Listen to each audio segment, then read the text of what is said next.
Pada kesempatan kali ini, kami dari kelompok 3 ingin menjabarkan tentang wawasan kebangsaan, khususnya mengenai bendera, lambang negara, mata uang, dan juga lagu nasional Indonesia.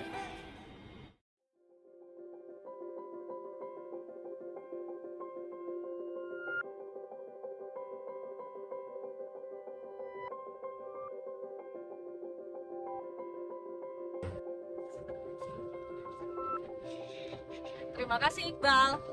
Seperti yang kita ketahui, bendera negara kita adalah bendera merah putih. Tapi tahukah kamu, bendera pertama kita dinamakan Sangsaka Merah Putih dan dijahit oleh Ibu Fatmawati, istri dari Presiden Soekarno dan merupakan ibu negara kita pada saat itu. Bahan yang digunakan untuk pembuatan bendera Sangsaka Merah Putih adalah kain katun Jepang yang berwarna merah dan putih dan merupakan hasil pembagian dari Jepang.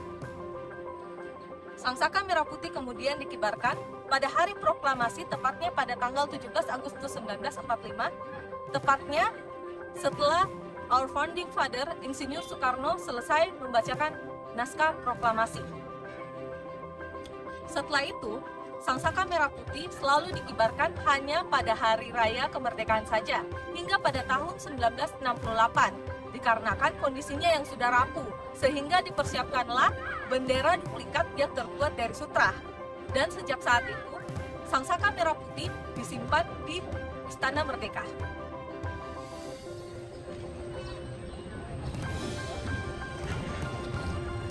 Sangsaka Merah Putih pernah dibagi menjadi dua bagian oleh ajudan Presiden Soekarno.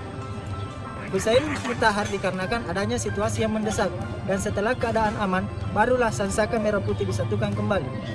Semua orang pasti tahu makna merah putih pada bendera kita, yang merah yang berarti berani dan putih yang berarti suci. Namun, ada juga makna lain yang tersirat, yaitu merah yang melambangkan gula aren dan putih yang melambangkan nasi, yang mana keduanya banyak digunakan sebagai bahan makanan di Indonesia. Bendera putih terinspirasi dari warna panji kerajaan Majapahit dan pertama kali dikibarkan pada tahun 1928 sebagai bentuk protes melawan Belanda.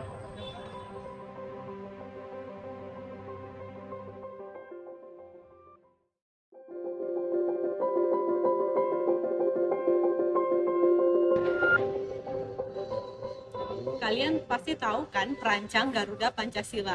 Yap, bener banget. Garuda Pancasila dirancang oleh Sultan Hamid II.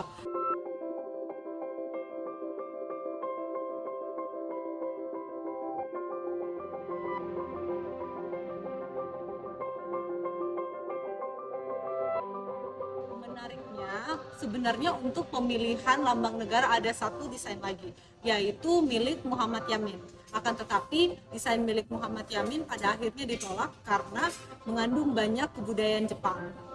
Karena pada dasarnya, lambang negara harus disesuaikan dengan dasar negara, yaitu Pancasila. Maka kala itu Sultan Hamid II mencoba untuk menggambarkan Pancasila dengan membuat sketsa awal perisai yang dibagi menjadi 5 bagian. Dia membuat 2 perisai di dalam dan di luar garis dengan menggunakan garis lebih tebal yang mencerminkan garis khatulistiwa, dan membagi perisai menjadi 2 bagian, menjadikan Indonesia sebagai negara tropis. Nah, kalau ini gambar burung Garuda yang sudah beberapa kali direvisi oleh Sultan Hamid II atas petunjuk dari Presiden Soekarno. Nah, menariknya lagi, Sultan Hamid II ternyata merupakan seorang sultan dari Kerajaan Sintang. Dan hal tersebut yang menjadi latar belakang Sultan Hamid II untuk memperhitungkan gambar Garuda Kejayaan Sintang dengan gambar Garuda yang banyak ditemukan di bangunan candi di Pulau Jawa. Selain itu, gambar Garuda juga merupakan hewan yang ditunggangi oleh Dewa Wisnu dan menjadi lambang kejayaan dan keagungan lewat warna emasnya.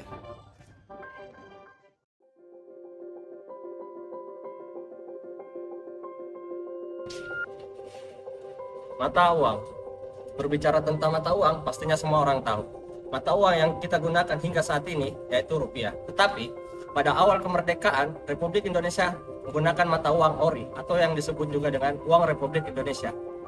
Karena peperangan pada saat itu, penyebaran ori pun terhambat dikarenakan Belanda masih menguasai berbagai wilayah Indonesia. Demi menghindari polemik pada masa itu, pemerintah mengizinkan daerah-daerah untuk mengeluarkan mata uangnya sendiri yang disebut dengan ORIDA atau Uang Republik Indonesia Daerah. Pada Desember tahun 1949, Konferensi Meja Bundar menyepakati pembentukan Republik Indonesia Serikat serta menarik ORI dan ORIDA dari peredaran dan menggantinya dengan mata uang Republik Indonesia Serikat. Setelah masa Republik Indonesia Serikat berakhir, Menteri Keuangan mengambil kebijakan Gunting Safrudin yang bertujuan untuk menyedot uang beredar yang terlalu banyak serta menjadi titik awal penyeragaman antara mata uang Indonesia.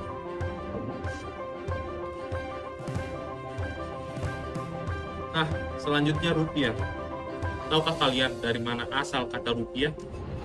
Rupiah berasal dari bahasa India, yaitu kata rupiah, yang juga berasal dari bahasa Sanskerta, yaitu rupiaka, yang berarti perak. Nama rupiah dijadikan nama mata uang Indonesia karena besarnya pengaruh budaya India pada masa kerajaan Hindu-Buddha di Nusantara dulu. Masih banyak di antara kita juga yang pernah terbesit dan bertanya, kenapa negara kita tidak sekali mencetak uang yang sebanyak-banyaknya untuk mengurangi tingkat kemiskinan di Indonesia? Ya kan? Jawabannya, pasalnya jika uang itu terlalu banyak dicetak, maka otomatis penduduk akan memegang banyak uang yang menyebabkan harga naik, sehingga uang menjadi semakin tidak berharga karena jumlahnya yang terlalu banyak. Oleh karena itu, pemerintah mencetak uang disesuaikan dengan kebutuhan, tidak terlalu banyak dan tidak terlalu sedikit, agar tidak terjadi inflasi.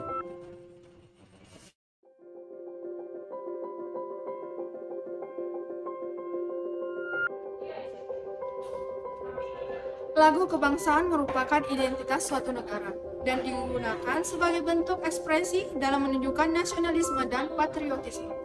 Pada Undang-Undang Dasar 1945, Pasal 38B menyebutkan lagu kebangsaan adalah lagu Indonesia Raya dan diatur lebih lanjut pada Peraturan Pemerintah Nomor 44 Tahun 1958. Lagu Indonesia Raya sendiri diciptakan oleh W.G. Rudolf Supratman atau yang biasa kita kenal W.R. Supratman. Instrumen lagu Indonesia Raya pertama kali diperdengarkan di tanggal 28 Oktober 1928 di Kongres Pemuda II menggunakan biola karena khawatir liriknya membuat pemerintah pada saat itu memboikot Kongres. Setelah dibawakan pertama kali di Kongres Pemuda II, lagu ini kemudian semakin dikenal karena akhirnya dinyanyikan di kesempatan-kesempatan besar. Hal ini membuat pihak Belanda khawatir akan membangkitkan semangat kemerdekaan.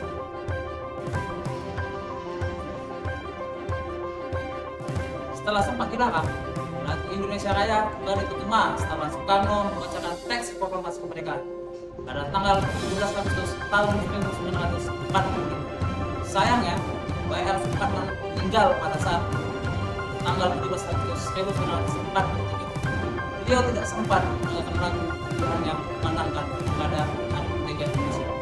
Sebagai bentuk penghormatan, pada tanggal 16 November 1948 dibentuklah Panitia Indonesia Raya. Ya, kita selalu diwajibkan untuk berdiri tegak dengan sikap hormat saat menyanyikan lagu ini, yakni dengan berdiri tegak di tempat masing-masing dengan sikap sempurna, meluruskan lengan ke bawah, mengepalkan telapak tangan, ibu jaring pada ke bawah, merapatkan pada paha serta pandangan lurus ke depan.